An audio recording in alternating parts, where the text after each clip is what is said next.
E aí, para resumir todo este conhecimento que eu compartilhei com vocês, eu quero trazer o Canvas, que eu chamo de CPEM, que resumidamente é o que a gente acabou de ver. É a visão cliente, a visão produto, empresa e mercado. Nele, eu trago os principais pontos de perguntas que eu fiz aqui para você, para que você possa, à medida que você estiver nesse trabalho investigativo, ir preenchendo. A ideia é que você, vamos passar um pouco por ele. Cliente, qual é o público-alvo? Quais são as métricas de satisfação? Quais são os principais feedbacks que você aprendeu? Quais são os principais jobs to be done? Então, você começa a preencher para se situar. Onde está o seu cliente, produto, empresa e mercado. Lu, não consigo preencher tudo. Tem informações que eu não consegui ter acesso. Tudo bem. Só o fato de você não preencher determinada informação, porque você não conseguiu chegar nela, já te fala alguma coisa. E lembre, você está tentando aqui fazer um diagnóstico. Então, o fato de estar em branco é uma, não vou dizer que é uma excelente informação, mas é uma excelente ferramenta para você, como líder de produto, poder investigar e poder potencialmente no futuro definir, caso não exista uma definição hoje, tá? Eu pintei aqui em roxo, vocês estão vendo, só para fazer o contraponto de que isso daqui basicamente é uma matriz SWOT.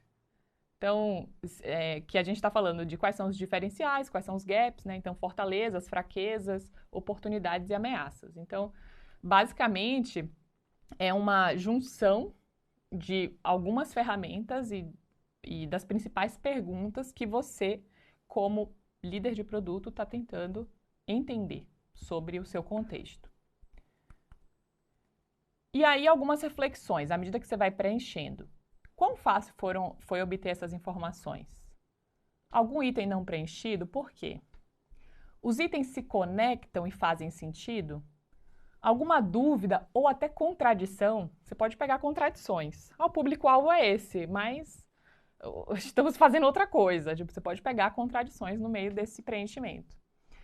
Você conseguiu entender a estratégia do produto, caso ela tenha uma? Então, pode ser que já esteja definida, pode ser que esteja super clara. E o seu trabalho seja um trabalho de continuidade.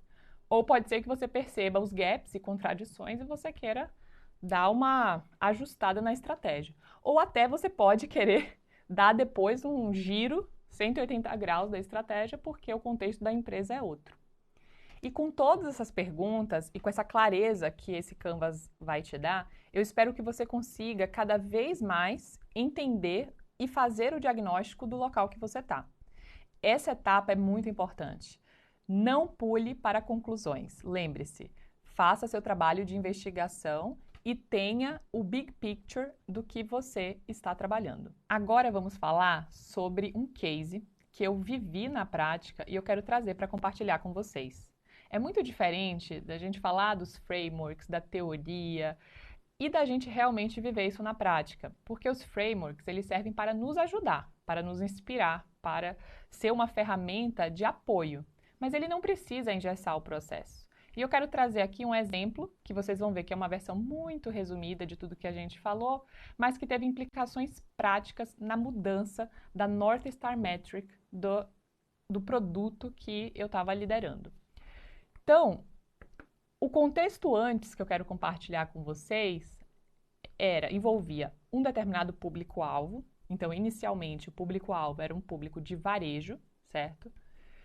Ele tinha como value proposition o objetivo de guardar dinheiro. Então, era um value proposition ultra simplificado de você guardar e não necessariamente investir. Você, quando pensava no ciclo de vida do produto, o produto estava numa fase introdutória. Então, vamos lembrar, recapitular. O produto estava sendo introduzido no mercado e ainda precisava encontrar um product market fit. E a principal contribuição seria o funding, ou seja, o dinheiro que a pessoa depositaria serviria como possíveis empréstimos aqui na outra ponta. Então, esse era o contexto antes. Só que o que aconteceu? Depois de passado algum tempo, alguns desses atributos, eles foram mudando. E é natural, né? O seu produto vai amadurecendo, a sua empresa vai crescendo, várias coisas vão acontecendo e você vai automaticamente evoluindo junto com ela. E aí, quais foram os contextos que mudaram? O público-alvo, ele passou a ser mais alta renda do que o público de varejo, né? O foco principal passou a ser alta renda. Uma outra mudança que aconteceu, o foco em investir, que é, às vezes, um job to be done, né? uma necessidade muito maior do público alta renda, ele passou a falar mais alto. Então, o value prop, que antes era mais forte de guardar, passou a ser mais de investir. O ciclo de vida do produto, ele deixou de ser tanto introdutório, ele passou mais para uma fase de expansão, de escalabilidade, de crescimento. E na parte da contribuição, óbvio que a parte de funding não deixou de existir, mas a parte de principalidade, receita, passou também a fazer parte desse pacote.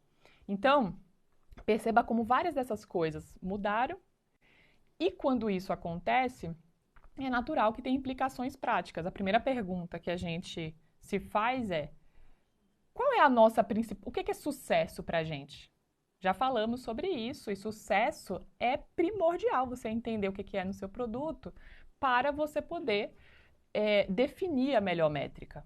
E lembre-se que é uma cascata de métricas. Você começa na North Star Metric, que deriva para objetivos, que deriva para Key Results. E tudo isso tem que estar conectado. Então, quando o contexto passou a mudar do que estava antes para esse que eu acabei de descrever, a gente começou a se perguntar se não faria sentido mudar a North Star Metric daquele departamento. A gente, então, saiu de um contexto de quantidade de clientes, antes a gente olhava para a quantidade de clientes, e a gente passou a olhar para total investido. Perceba que pode parecer muito pequeno, né? Ah, mas foi só a North Star Metric, saiu disso, foi para aquilo. Gente, mas muda tudo. Na hora que você muda esse direcional, muda todo o cascateamento de prioridades. Né? Para que serve uma North Star Metric? Para você saber o que é sucesso e você poder medir quanto você está se aproximando desse sucesso. Na hora que você muda, pode parecer uma mudança sutil, mas isso muda a forma de você priorizar. Quais são as iniciativas que você vai priorizar? Se você quer ver número de clientes aumentando exponencialmente, é muito diferente de você, por exemplo, querer aumentar exponencialmente a quantidade de dinheiro investido. Então, esse é um exemplo clássico de como o contexto ele muda ao longo do tempo. Você, como produto, precisa entender quais são as coisas que estão mudando e como isso pode sim se refletir em outras decisões de negócio. Nesse caso aqui, foi uma mudança de North Star Metric, mas com isso veio toda uma revisão da estratégia do que estava acontecendo. Eu espero que tenha ficado claro que você possa aplicar também no seu contexto.